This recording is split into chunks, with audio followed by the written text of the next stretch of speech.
Most people use the words stress and anxiety interchangeably, but they are very different experiences within the mind and body. Stress is your body's natural reaction to a specific challenge, like a deadline or an exam, putting you in a focused, alert mode. It's short-term, connected to a clear situation, and fades once the situation ends, like your brain briefly pressing the gas pedal. Anxiety, however, doesn't need a clear reason. It can appear when nothing obvious is happening, imagining problems and scanning for threats. While both use similar brain systems, stress turns on and off, but anxiety gets stuck in the on position. The amygdala, the brain's threat detector, becomes overly sensitive, releasing stress hormones even without a trigger, making anxiety feel endless. Stress prompts action, like studying harder or solving problems, while anxiety often leads to freezing, avoidance, and overthinking. Modern life, with constant stimulation from social media and uncertainty, often keeps the brain in a low-level alarm state, creating chronic anxiety. Understanding this difference is crucial because stress needs management, while anxiety requires retraining the mind and nervous system. Stress responds to rest, but anxiety responds to exposure, mindfulness, and changing thought patterns. When you know the difference, you can stop blaming yourself and start seeing anxiety as a pattern the brain learned, and a pattern it can unlearn.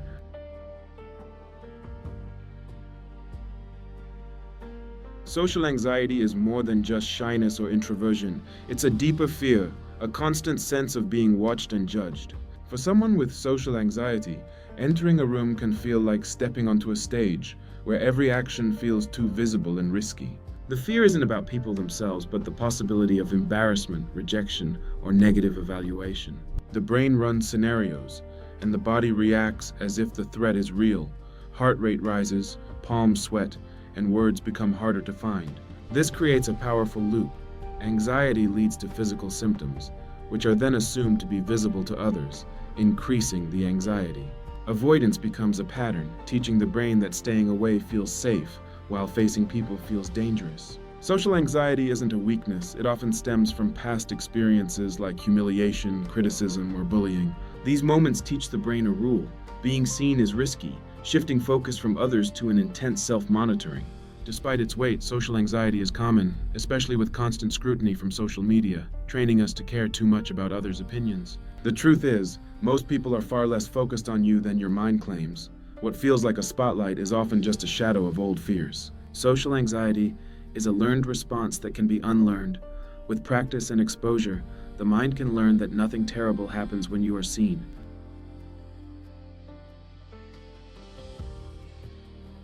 Anxiety is not just a feeling in your mind, it's a full-body reaction. And the reason it feels so physical goes back to one simple fact. Your brain evolved for survival, not for modern life. When your mind detects a threat, even if that threat is just a social situation, a text message, or an upcoming exam, your amygdala hits the alarm. And your body prepares as if something dangerous is about to happen. Your heart rate rises because your body is getting ready to run or fight. Your breathing becomes shallow because your body thinks you need quick bursts of oxygen. Your hands shake because adrenaline floods your muscles. Your stomach tightens because digestion shuts down during danger.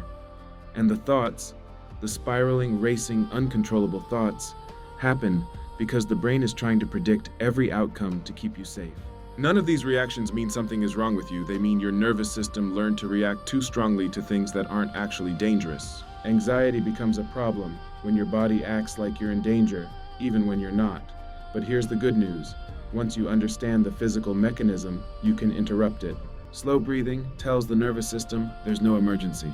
Relaxing your face and shoulders sends a signal to the brain that you're safe.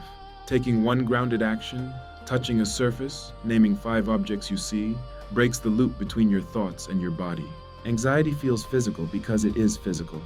But once you learn what the body is doing, you can calm the system from the bottom up instead of fighting your thoughts from the top down.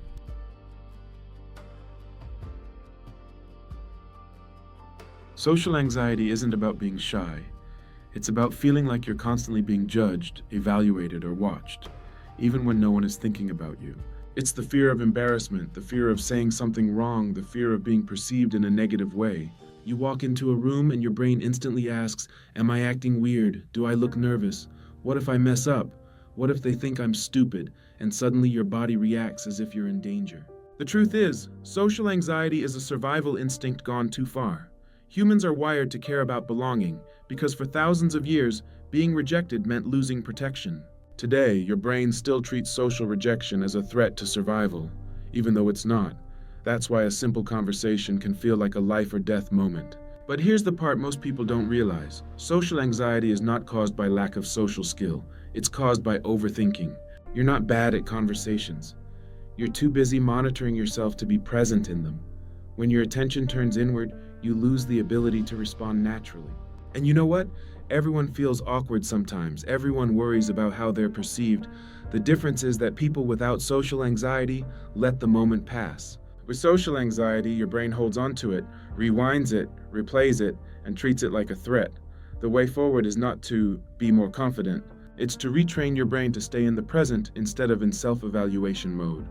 Noticing details around you, listening actively instead of judging yourself. Accepting small moments of awkwardness as normal human behavior, not catastrophic failures. Social anxiety isn't a personality flaw, it's a system glitch. And once you understand the glitch, you can override it, one moment at a time.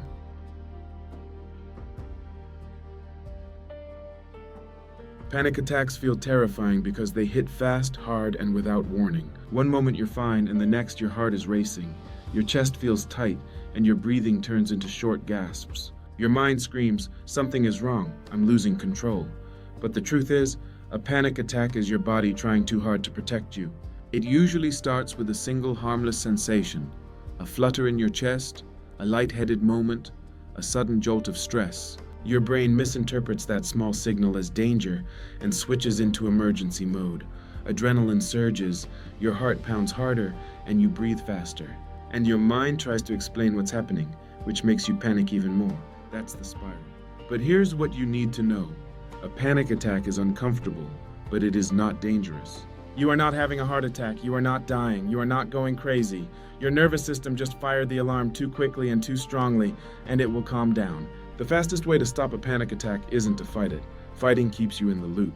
The key is to interrupt the emergency signals. Slow your breathing, even if it feels unnatural. Inhale for 4 seconds, hold for 1, exhale for 6. That longer exhale tells your nervous system, stand down. Relax your shoulders, drop your jaw. Physical softness sends a safe signal to your brain. Then ground yourself. Name 5 things you can see, 4 things you can touch, 3 things you can hear.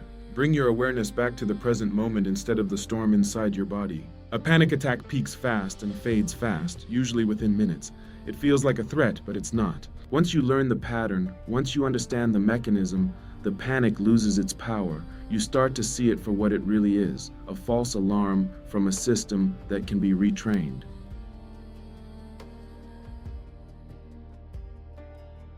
Overthinking is the invisible engine behind almost every anxiety problem. It feels like you're being responsible, analyzing every possibility, planning every outcome, replaying every mistake. But what overthinking really does is trap you inside your own head until even simple decisions feel overwhelming. Your brain overthinks for one main reason. It's trying to prevent pain. It believes that if you think long enough, you'll find the perfect answer. Avoid embarrassment, avoid failure, avoid regret. But the truth is, overthinking doesn't prevent pain. It creates it. It amplifies tiny problems into huge threats. It turns normal uncertainty into panic. It makes you live the same moment 10 times instead of just once. Here's the deeper layer. Your brain is addicted to overthinking because it feels safer than acting. Thinking gives you the illusion of control. Action feels risky. Silence feels dangerous. So the mind loops again and again because doing nothing feels safer than doing something. But the cost is massive. Overthinking kills confidence. It kills momentum. It blocks creativity, courage, and connection. Worst of all, the more you overthink, the more your brain learns to treat everything as a threat. The way out isn't to think less, it's to think differently. You break overthinking by shifting from analysis to action, by making one small decision instead of searching for the perfect one, by reminding yourself that uncertainty is not danger, it's normal. You break it by choosing movement over mental loops. And here's the paradox. Once you act, the anxiety drops. Once you decide, the noise quiets. Once you face the moment instead of rehearsing it, your brain realizes it didn't need all that extra protection. Overthinking feels like preparing, but it's really postponing life. And the moment you step out of the loop, even in small ways, you start taking your life back from anxiety.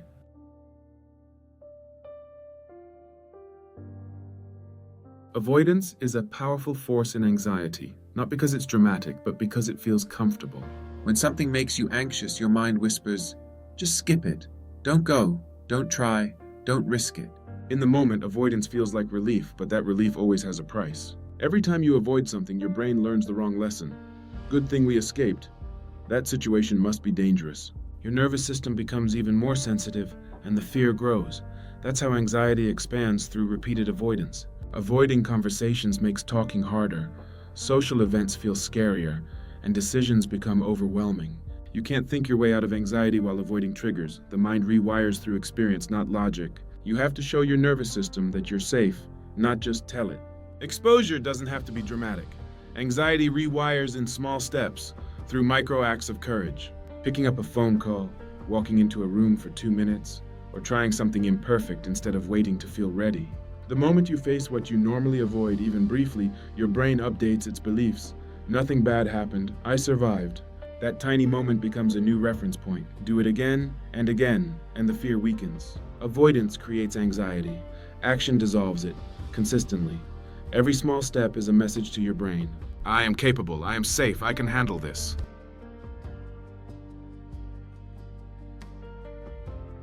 Catastrophizing is the mental habit that turns every small worry into a nightmare scenario. It's when your mind skips all the realistic outcomes and jumps straight to the absolute worst one. A friend doesn't reply? They hate you. A small mistake at work? You're getting fired. A minor chest pain? Must be something fatal. Your brain isn't doing this to torture you. It's trying to prepare you. It believes that imagining the worst will somehow protect you from it. But what actually happens is the opposite. Your body responds to the imagined disaster as if it's real. Your heart rate goes up. Your stomach tightens. Your thoughts accelerate. Suddenly, you're fighting a crisis that doesn't even exist. Here's the deeper truth. Catastrophizing is a survival instinct that lost its calibration. Your brain is wired to detect danger, but anxiety makes the detector oversensitive. A spark becomes a fire. A possibility becomes a certainty. A thought becomes a threat. The problem is that this habit drains your energy, ruins your focus, and makes you fear things that are not even happening. It pulls you out of the present moment and traps you in imaginary futures. Futures that almost never come true. The way out isn't to force yourself to think positive. That doesn't work. The real solution is to challenge the thought by grounding it in reality. Ask yourself, is this a fact or a fear? What's the most likely outcome, not the most extreme? Has my worst-case prediction ever actually happened before? When you do this consistently, your brain slowly stops treating every uncertainty as a disaster. Catastrophizing is your mind's attempt to protect you, but it ends up hurting you. And the moment you learn to separate fear from fact, the imaginary disasters begin to lose their power. You stop living in the worst-case scenario, and you return to the actual world, where things are rarely as bad as your anxious mind predicts.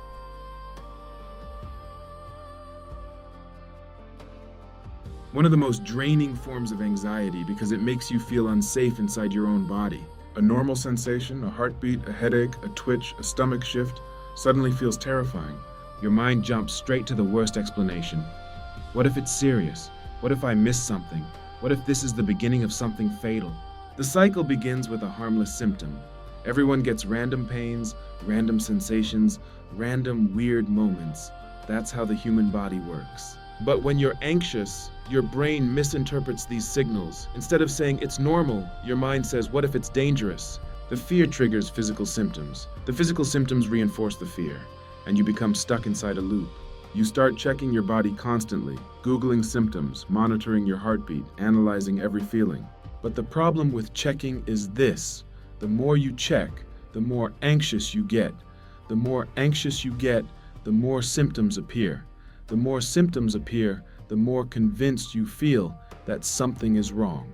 It becomes a self-fulfilling cycle, not because your body is failing, but because your nervous system is hyper-alert. Here's the truth most people never hear. Health anxiety doesn't come from the body, it comes from intolerance of uncertainty. Your brain wants absolute guarantees about your health, but the human body is full of uncertainty.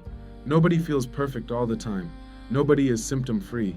The difference is that people without health anxiety don't interpret every sensation as danger. So, what actually helps? Not reassurance. Reassurance works for a minute, then the fear comes back. Not checking. Checking only feeds the alarm system. The real way out is learning to let a symptom exist, without obsessing over it, to notice it without analyzing it, to trust that your body knows how to regulate itself, to recognize the pattern. This is anxiety, not danger. Health anxiety feels like a threat to your survival, but it's really a misunderstanding, a fear amplified by attention. And once you stop treating every sensation like an emergency, the body calms down, the symptoms fade, and slowly you feel safe inside yourself again.